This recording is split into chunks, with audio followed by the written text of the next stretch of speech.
ما بدي حدا يشوف. اليوم نحن بمدينة هينغالو بمطعم الورد بهولندا. المطعم مميز بديكورهم، باستقبالهم، استاذ جوران الغالي، شرفتنا، اهلا وسهلا فيك. بخدمتهم. بدي اشوف كم دقيقة رح يتأخروا، بس يا ترى بأكلاتهم مميزين ولا لا؟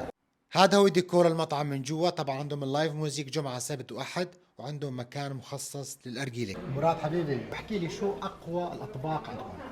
اقوى الاطباق عندي بالدرجه الاولى عندي اللحومات من الكواليتيات العاليه، وبتحدى اكبر مطعم. شو بيميزكم عن المطاعم الثانية؟ الخدمه عندي توب، رح تلاقيها هون ما رح تلاقيها بغير مكانات كمان. يعني انا عندي هذا الضوء سيستم، كل طاوله عندها هذا الضوء احمر، معناتها الزبون بده شيء. مراد احكي لنا شو جبت لنا؟ حمص متبل، لبنه، تمام. عندي الطوشكا، كبه طرابلسيه، برك بالدجاج، وعندي برك بالجبنه.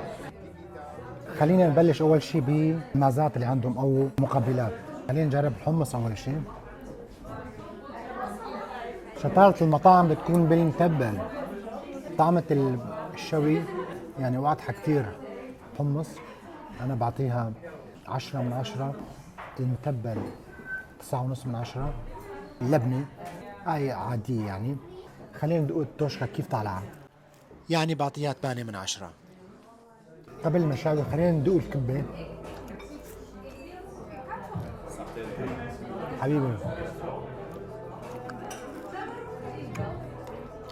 صراحة الكبة عندهم كثير طيبة. هاي سمبوسة دجاج، خلينا هاي نلفها، ما بدي حدا يشوف.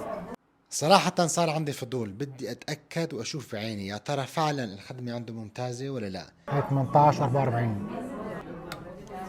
هاي I just want to see how many minutes you will come to me. Oh, Yeah. this floor? Yeah, it's How many? it's less than 1 minute.